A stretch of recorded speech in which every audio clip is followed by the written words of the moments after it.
The apartment had its own rhythms. The kettle whistled unevenly.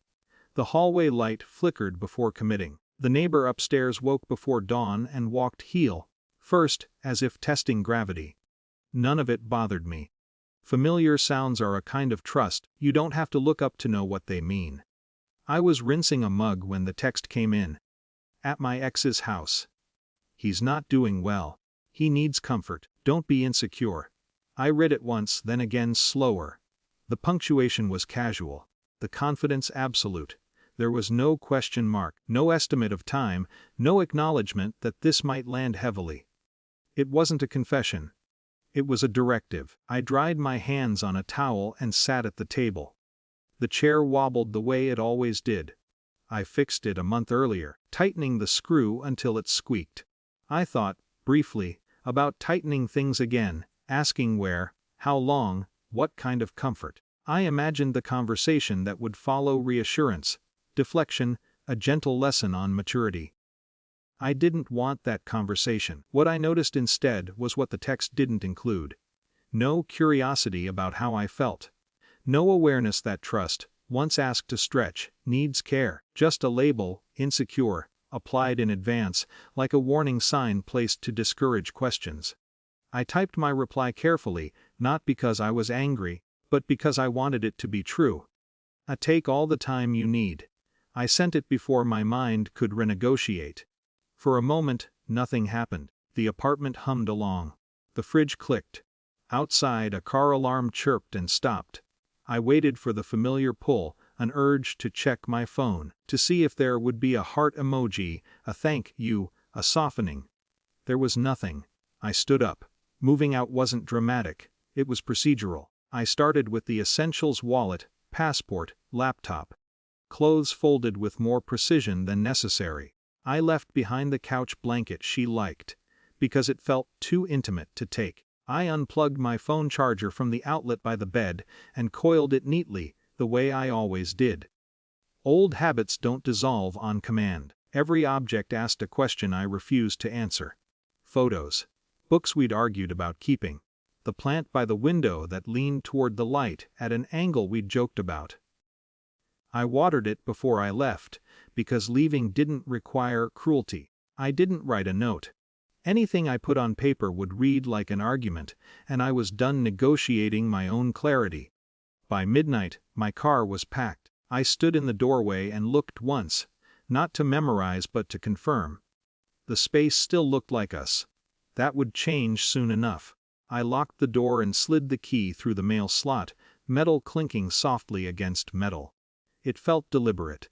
Final without being loud. I drove to a hotel near my office. Not a romantic choice, just practical. I checked in, nodded at the desk clerk, took the elevator up alone. The room smelled faintly of cleaning solution and lemon. I slept in my clothes for a few hours, then woke before my alarm with the sensation of having already crossed something. The next 3 days passed differently than I expected. I didn't feel triumphant. I didn't feel hollow. Mostly I felt steady. I went to work. I told my manager I'd need to adjust my address. She nodded and handed me a form. Systems are kind that way, they don't ask why. I called the leasing office to ask about my name on the contract. They explained the process calmly. Dates, notices, documentation. Authority, when impersonal, has a way of stripping emotion down to fact. I forwarded my mail.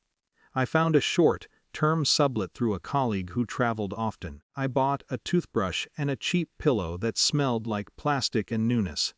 Each step was small, but together they formed a path that didn't loop back. She didn't text again that first night. Or the second. On the third day, I imagined her coming home. The timing made sense, long enough for comfort, short enough to expect continuity. I pictured the door opening, the light switch flipped on, the pause. Shoes by the door that weren't mine. No bag on the chair.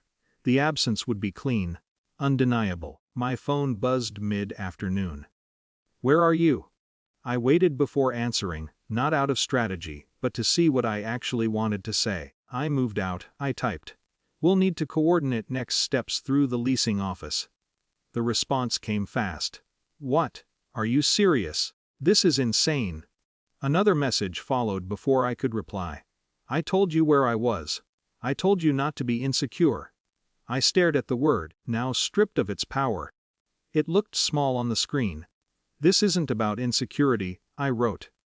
It's about boundaries. There was a pause long enough to suggest she was rereading, recalibrating.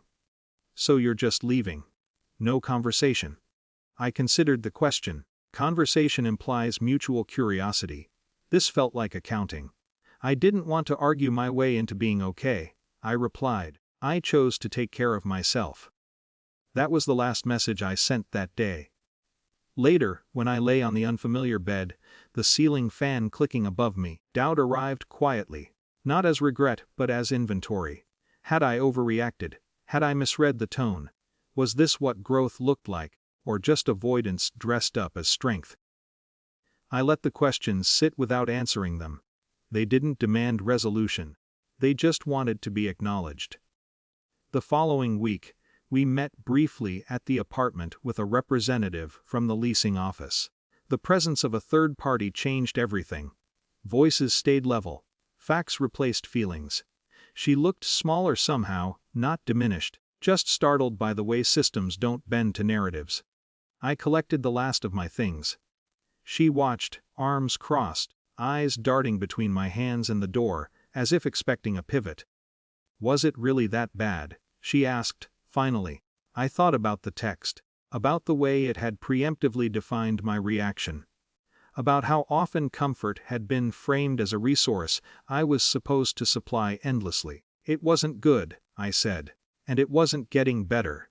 She nodded once, sharp. You could have talked to me. I know, I replied.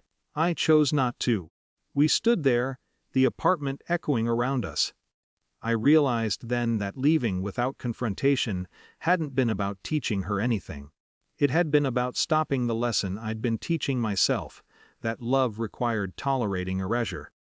Afterward, life simplified, not because it was easy, but because it was mine again. I cooked alone. I slept without waiting for a text. I noticed how much mental space had been occupied by anticipating explanations that never satisfied. Sometimes, late at night, I reread the original message. Not to reopen the wound, but to remember the moment recognition crystallized. Betrayal doesn't always announce itself with drama. Sometimes it arrives politely, minimized, framed as your own flaw. I didn't expose her. I didn't punish her. I didn't demand understanding. I left, and in that leaving, I learned that self-preservation doesn't need witnesses. It just needs permission, the kind you give yourself when someone else keeps telling you not to ask.